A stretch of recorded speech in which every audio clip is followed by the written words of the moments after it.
Plan economy. Next आता है market economy.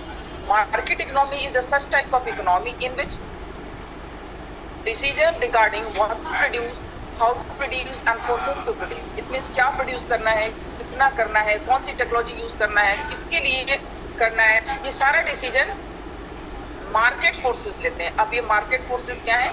Market forces है सप्लाई और डिमांड। मतलब फोर्स मतलब क्या समझते हो?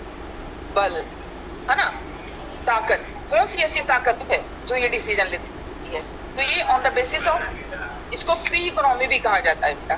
फ्री इकोनॉमी मतलब कि जिस चीज का डिमांड ज्यादा होता है उसी का प्रोडक्शन ज्यादा होता है। जिस तरह की टेक्नोलॉजी में ज्यादा फायदा है, प्रॉफिट ज्यादा जनरेट होता है, उस तरह की टेक्नोलॉजी को यूज किया जाता है। ठीक है, तो यहाँ पे whatever decision is there regarding what to produce, how much quantity of production to be made, which technique should we use, these are taken by the market forces. It means on the basis of demand and supply the private sector will take decision. ठीक है, free economy या market economy समझ गए। तो दूसरी economy क्या हो गई? फ्री इकोनॉमी, जिसका अनदर नेम है market economy. Third type of economy जो है वो है मिक्स्ड इकोनॉमी। अब मिक्स्ड से ही पता चल रहा होगा कि यहाँ दो मिला जुला है। तो अच्छा, ये मार्केट इकोनॉमी का एग्जांपल है तुम्हारा अमेरिका। ठीक है, ज्यादातर यूरोपियन कंट्री में मार्केट इकोनॉमी चलता है। तो यहाँ जो भी डिसीजन लिया जाता है ये कैपिटलिस्ट इकोनॉमी भी माने जाता है। यहाँ पूंजी अधिक है, लोगों के पास पैसा है, इन्वेस्टर के पास पैसा है, पब्लिक के पास पैसा है, इसलिए वहाँ जो डिसीजन है वो फ्री मार्केट पे छोड़ दिया जाता है। ठीक है, फ्री है। थर्ड इकोनॉमी जैसे इंडिया, मिक्स्ड इकोनॉमी का एक परफेक्ट एग्जाम्पल है इंडिया, जहाँ पे सम part of decision are taken by the government and some decision are taken by the private sector, but private sector को भी fully छोड़ा नहीं गया है। It means on the private sector also take decision by the permission of the government. It means under the regulatory body they have to take decision under the regulatory body. मतलब एक regulatory body के अंदर ही काम करता है। जैसे मान लो हम डीएवी की बात करते हैं, प्राइवेट सेक्टर है, प्राइवेट है ना, लेकिन किसकी गाइडलाइन पे काम करता है? सीबीएसई। सीबीएसई क्या है? गवर्नमेंट है। इसी तरह जितनी भी मल्टीनेशनल कंपनीज है, रिलायंस है, टाटा है, ठीक है, अडानी है, दिखते ही हो, उसके अलावा वेदांता है, एयरटेल है, ये सब प्राइवेट सेक्टर है। All this private sector are run under the guideline of the government. ठीक है, तो जितने भी प्राइवेट सेक्टर हैं वो यानी यहाँ प्राइवेट सेक्टर और पब्लिक सेक्टर, यानी private sector centrally planned economy, yes, govern by the government, हाँ गवर्न, व्हाटएवर, मतलब decision is taken on the basis of market forces but it is govern by the government, मतलब regulated by the government, government के rule के हिसाब से चला जाता है। ठीक है, so the benefits of the good features of both the economy, दोनों ही पाया जाता है। सही है, जिसने भी आंसर सबने दिया है सही, लेकिन अगर खुद से लिखे हो तो सही, कॉपी नहीं किए हो, खुद से लिखो, it means you are well understood. चलो नेक्स्ट आता है क्वेश्चन, टाइप्स ऑफ इकोनॉमी हो गया। अब हम, मैंने आपको पॉजिटिव और नॉर्मेटिव इकोनॉमी भी कल बता दिया था। Now come to the question answer. देखो बच्चों, अब जो हमारी पैटर्न ऑफ टीचिंग लर्निंग है, it is not a rote learning. अब रटा हुआ ज्ञान से हमें काम नहीं चलेगा, हमें कुछ कॉम्पिटेंसी बेस्ड क्वेश्चन को सॉल्व करना है, तभी हमें पता चलेगा। It means you will have to understand the fact, then you will have to execute them and you will have to correlate these things with the reality. अभी जो तुम पढ़ रहे हो, जो कुछ भी पढ़ रहे हो, अभी मैंने मान लो इकोनॉमी के बारे में ही पढ़ाया या मिक्स्ड इकोनॉमी के बारे में पढ़ाया या प्लान सेंट्रल प्लान इकोनॉमी के बारे में पढ़ाया, तो मैंने आपको एग्जांपल दिया कुछ कंट्रीज का, then you will have to correlate this knowledge with the reality. जो मैंने नॉलेज दिया कि सेंट्रल इकोनॉमी है जहाँ गवर्नमेंट सारा डिसीजन लेती है, उसका एग्जांपल चाइना है, तो तुम देखोगे रियल में कि क्या सच में चाइना में गवर्नमेंट सारा डिसीजन लेती है, क्या वहाँ डिक्टेटरशिप है? Of course. देखो, तो आप जो पढ़ रहे हो उन चीजों को रियलिटी से, आप उन फैक्टर्स को रियलिटी से जब जोड़ोगे तो तुम्हें चीजें ज्यादा समझ में आएंगी। ठीक है, और इसी को कहते हैं competency based. It means you will have to prepare yourself, you will have to prepare yourself for the competition For the knowledge-based education, we have to correlate the things, execute the things with the reality. In real world, तुम उन चीजों को real world में ढूंढोगे, देखोगे, ठीक है? चलिए, तो उसी आधार पर मैं आपको क्वेश्चन दे रही हूँ, ठीक है? Do you have book? Book है सबके पास? बुक है बेटा, नया वाला माइक्रो इकोनॉमिक्स का बुक है सबके पास? अगर बुक है आपके पास, जिसके पास भी बुक है, तो आप पेज नंबर 14 निकाल लो एक्सरसाइज, और जिसके पास बुक नहीं है तो प्लीज आप उसको लिख लो, जो मैं आपको क्वेश्चन दे रही हूँ। कुछ क्वेश्चन पूछ रही हूँ, अगर आवाज जा रही है ना, तो अगर बोलना नहीं चाहते होगे तो right the answer in the chat also, ठीक है? चलो पूछे। द फर्स्ट क्वेश्चन इज, देखो क्वेश्चन को ध्यान से सुनना। Which of the following is not concerned with the problem of choice? कौन सी चीजें प्रॉब्लम ऑफ चॉइस से रिलेटेड नहीं है? Excessive income, alternative use of resources, unlimited wants या लिमिटेड रिसोर्सेज? बताओ ma'am. Excessive multiple choice, yes. Unlimited, क्या बोल रहे बेटा? Limited, excessive income, yes. Excessive income, yes, good. Next, principal characteristics of resources. Resource का characteristics क्या है? बोलो, मैंने बताया था ना? yes ma'am. Alternative use of resources, फिर limited, they are limited income और unlimited wants. Yes, resources are scarce as compared to our need and they have alternative uses. ठीक है, ओके, ठीक है। नेक्स्ट क्वेश्चन है, the resources for satisfying human wants are limited, unlimited या available at zero prices? बोलो, बोलो बेटा, चलो ये बोलो बच्चों। Ma'am can you repeat one more time? Scarcity of resources exist. Ma'am limited, Yes, limited resources. चलिए नेक्स्ट, ध्यान से सुनना, क्वेश्चन को जरा ध्यान से सुनना। मैं तो चाहूंगी आप लोग लिख लो, मैं मल्टीपल चॉइस आपको सेंड कर दूंगी ग्रुप में, आप उसको बना लेना। अभी मैं आपको जो लॉन्ग आंसर क्वेश्चन कुछ पूछ रही, ध्यान से सुनना। ज्यादातर क्वेश्चन, अच्छा 10 में भी आपने देखा होगा बेटा, क्वेश्चन का पैटर्न जो है वो आपका असर्शन रीजन है या स्टेटमेंट बेस्ड है या पैराग्राफ बेस्ड है या डेटा बेस्ड है या फिर आपका ट्रू फॉल्स है ना?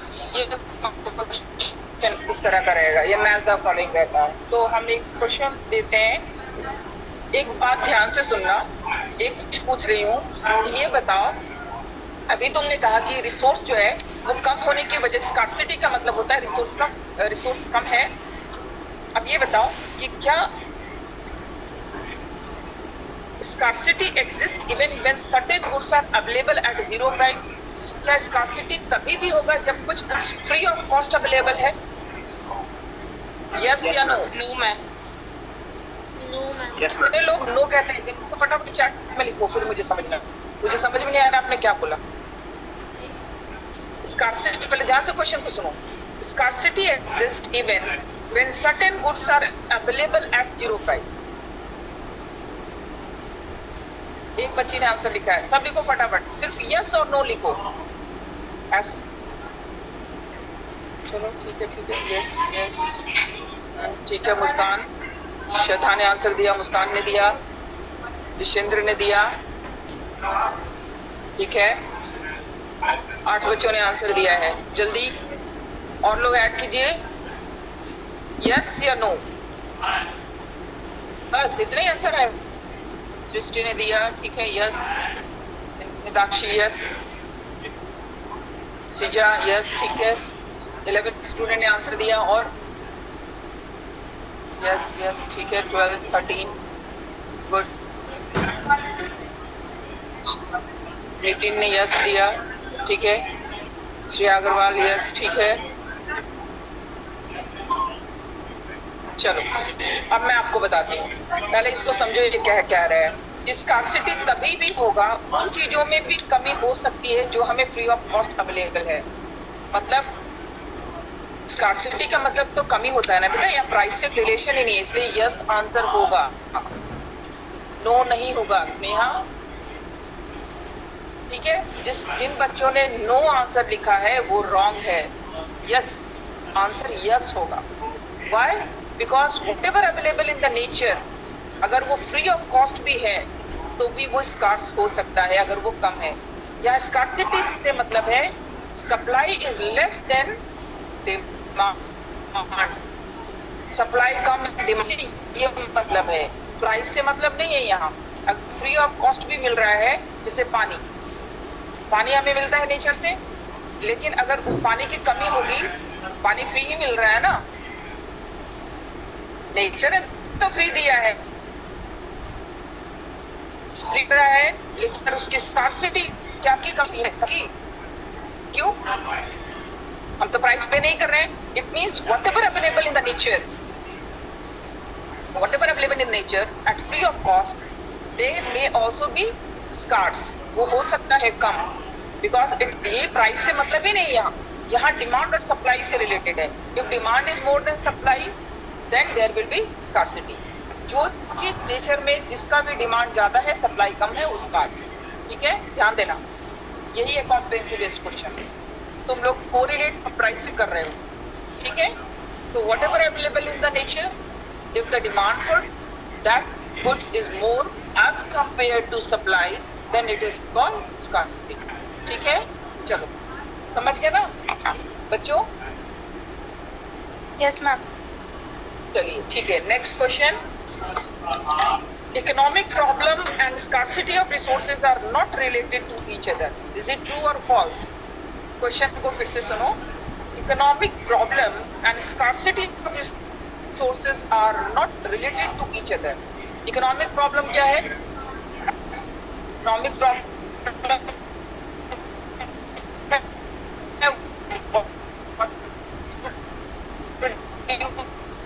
how problem of क्या है कि प्रॉब्लम ऑफ, बोलो, लिखो लिखो, चैट में लिखो, लिखो। Economic problem and scarcity of resources are not related to each other. सुना सबने? क्वेश्चन सुना? अब फटाफट चैट में लिखो। यस, कुशाग्र सही है, ठीक है, good, very good, you have given the answer with statement. ठीक है, सृष्टि फॉल्स बोली हो बेटा। ठीक है, चलो देखते हैं। ठीक है, ठीक है, ठीक है, ठीक है, 4 बच्चों ने आंसर दिया।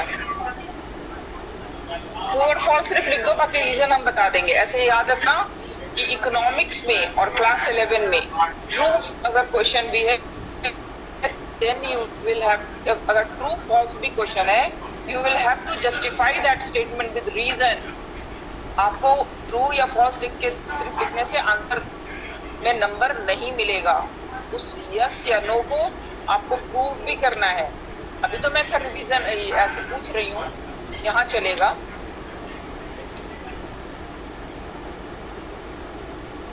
स्नेहा, यहाँ ट्रू कैसे होगा बेटा, बता सकती हो? ट्रू कैसे होगा? चलिए मैं ही बताती हूँ। False, yes Muskan, yes good, Vishal, Hitakshi, yes very good, the right answer. देखो ध्यान से सुनो, स्कार्सिटी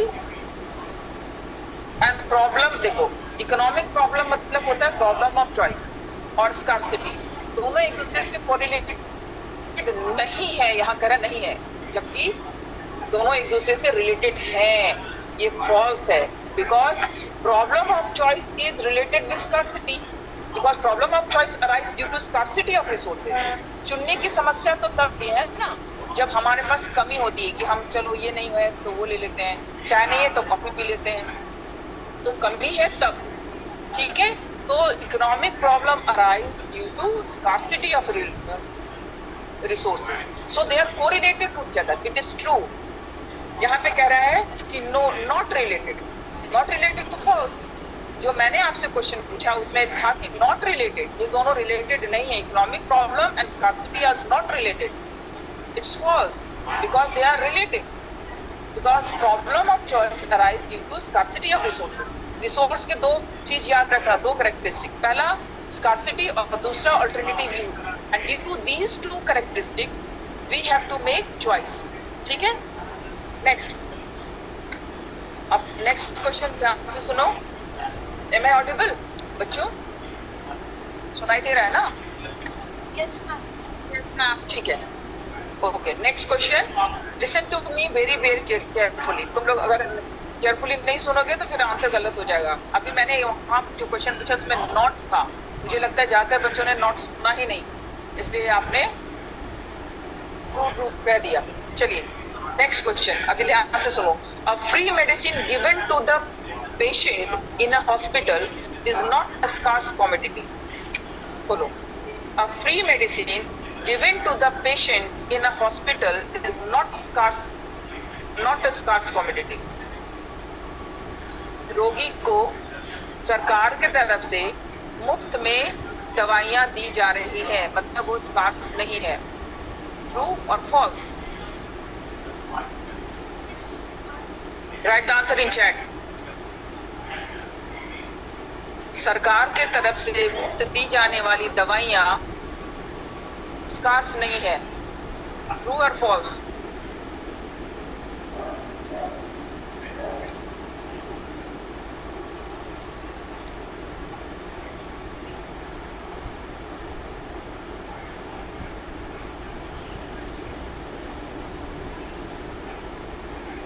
ठीक है, फॉल्स, यस राइट, ठीक है, फॉल्स, ठीक है। सृष्टि सही है, सृष्टि, मीताक्षी, अनुष्का, हाँ अभी तुम लोगों ने सबने सही आंसर दिया है, गुड। इसका मतलब तुम लोगों ने ध्यान से सुना। मैंने पहले, हाँ एकदम सही है। देखो मैंने पहले ही कहा, कोई भी चीज अगर मुफ्त में दी जा रही है तो ये ऐसा नहीं है कि उसकी कमी नहीं है। जैसे अभी कोविड-19 में सभी को वैक्सीनेशन प्रोवाइड किया गया गवर्नमेंट की तरफ से, तो क्या उसकी कमी नहीं थी ना? तो ऐसा नहीं है कि जो कुछ भी हमें फ्री मिलता है, चाहे वो समाज से मिले, देश से मिले, परिवार से मिले या नेचर से मिले, ऐसा नहीं है कि स्कार्स नहीं हो सकता है, वो कम नहीं हो सकता है, क्योंकि scarce is related with demand and supply, ठीक है। तो yes you are right, it is false. Why? Because what medicine is available at zero price, make available at zero price for the welfare of the people, it doesn't mean that it has abundance of supply, ठीक है, ऐसा जरूरी नहीं है।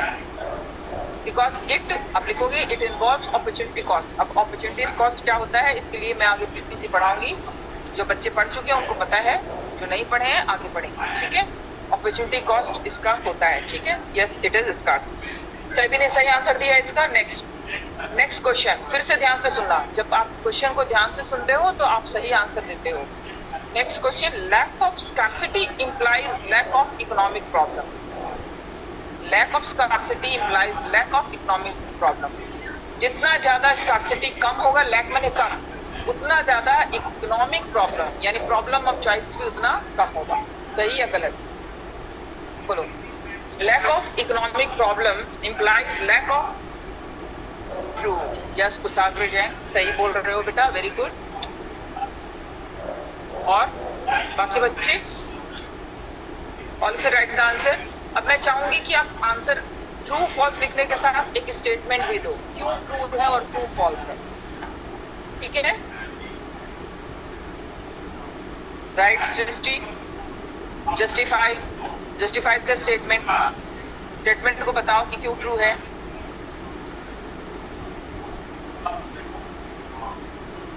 देखो true, ठीक है, true है, रीजन है scarcity.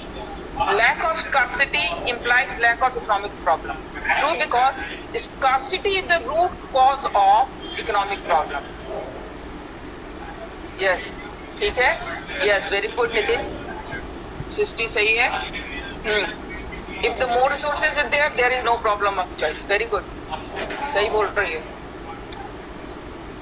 यशवर्धन ठीक है, यशवर्धन सही है, Srishti right, very good. You all have given right answer with right statement. Very good. जिसने भी आंसर लिखा है आंसर सही है. अनुष्का ने आंसर दिया सही, मुस्कान ने सही दिया, नितिन गुड, सृष्टि गुड, यशवर्धन ठीक है. You all have written right answer with the right statement. Next question पूछे. नेक्स्ट है if there were no choice, ध्यान से सुनना, if there were no choices in the resource allocation. allocation का मतलब होता है बेटा use of resources. कल किसी बच्चे ने पूछा था allocation का मतलब होता है यूज करना, लगाना, उसको इस्तेमाल करना, जहां हम लगा रहे हैं, ठीक है. if there were no choice in the allocation of resources, economic would not have existed. अगर